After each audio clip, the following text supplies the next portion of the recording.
In Renew Ministry, we believe in the natural multiplicity of the soul.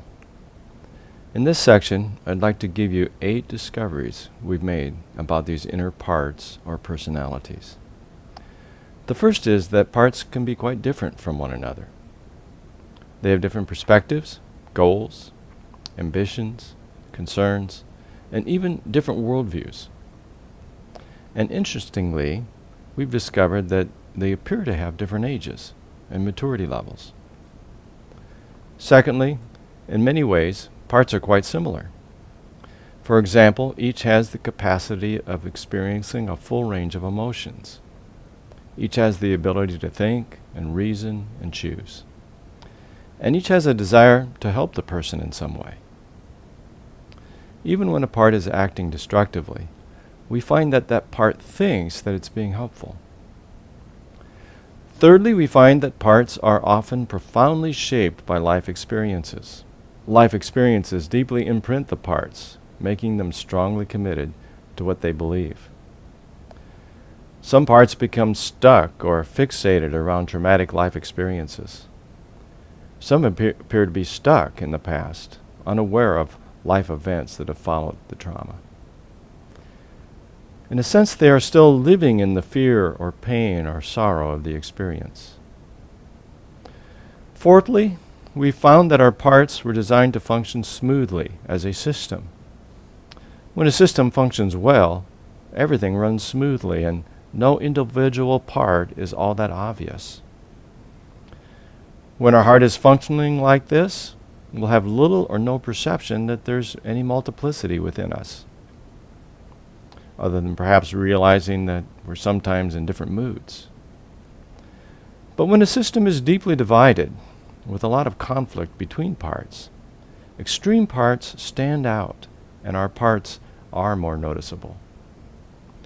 So, our parts are designed to function smoothly as a harmonious system, much like a loving internal family with mutual respect and care. Fifthly, parts can become hostile and antagonistic toward each other. We call this being polarized. They can have very different and contradictory approaches to solving the problems of life. Sixthly, parts can become overly protective of other parts. We call this being enmeshed. Sometimes parts form in triads of polarizations and enmeshments. This could be compared to what can happen in a household where a son becomes rebellious. In reaction, the father becomes overly strict and harsh, pushing the son toward even greater rebellion.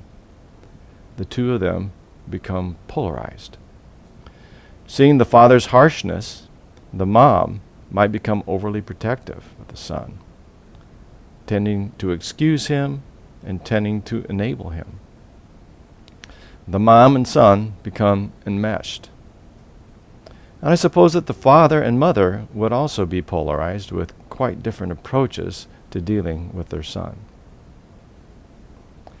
Seventhly, parts tend to arrange themselves in common patterns. Following IFS terminology, we call them exiles and protectors. An exile is a part that carries a toxic burden. It could be a belief, such as I'm worthless, or no one can be trusted, or there's no hope. Or it could be elements of memory that were never fully processed, perhaps physical pain or emotional pain.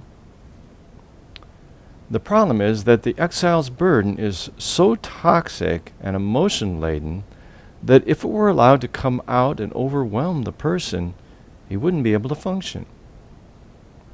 Often the concern is very real, and people have had episodes where exiles break out and they have a panic attack or a depressive episode or a season of withdrawal into isolation. So the parts that carry these burdens must be isolated in order for the person to be able to function, maintain relationships, and even survive. So these deeply hurting parts are sent into exile, largely shut up and sealed off from the inner and outer world. This is where protectors come in. The goal of protectors is twofold. First, to protect the hurting, wounded exiles from getting hurt any further by happenings in the outside world. Secondly, to protect the person and the other parts from being overwhelmed by the hurting parts. Now, there are two types of protectors, managers and firefighters. Managers tend to be proactive. They strategize and think ahead with the goal of reducing the risk of getting hurt again or of stirring up the exiles. For example, a common manager strategy might be withdrawal. The manager advocates never or seldom getting close to people so that the vulnerable parts won't get hurt again. Another nearly opposite manager strategy would be the hypervigilant manager. He insists on being in control of everything at all times, lest something happen to hurt or stir up the vulnerable parts. Another common manager would be the inner critic. This part mercilessly criticizes the person and his other parts, even the exiles. He thinks that the criticism will cause everyone to shape up, perhaps with the goal of showing that the person isn't actually worthless after all. Managers usually try to calm things down and keep things in order as they work to protect from shame and harm. We call the second type of protectors firefighters. Years ago, we had a fire in our family room. Don called the fire department, and the firefighters came in with crowbars and axes. They smashed our beautiful built-in bookcase, and then using their axes, they hacked into our beautifully wallpapered wall. They were able to get the fire out, but they said that if they'd come 5 minutes later, it would have gotten into the attic and the whole house might have burned down. Some protectors are like firefighters. They aren't really concerned about how much damage they cause. They just want to get the fire out before the whole place goes up in smoke. Firefighters are more reactive than proactive. They swing into action whenever an exile has broken out and taken control. Examples of firefighters would be a part that advocates the use of drugs or alcohol to smother the pain. A part that urges self-harm, cutting, or other self-abuse. Amazingly, these kinds of self-destructive behaviors can actually soothe the pain of the exiles. Angry parts are often firefighters. A vulnerable part has been hurt, and an angry part steps forward to scare away whoever has caused the hurt, often not caring who gets hurt in the process or how badly. Suicidal parts are usually firefighters. These parts have been given the job of ending it all in case the pain becomes totally unbearable. As you can see, protectors are what psychologists often call coping mechanisms. But in Renew, we see them as more than that. We see them as parts of the heart, each with a personality, goals, emotions, and perspectives. They can get tired. What they're trying to do can be really exhausting. They can sometimes doubt themselves. They can reason and make decisions. And they can interact with other parts and with people in the outside world. So parts tend to arrange themselves in common patterns: managers, firefighters, and exiles. Our eighth discovery about parts is that each of us has an aspect of ourselves that we call the self. This is the part of us that observes all the other parts. The self is the natural leader of the system.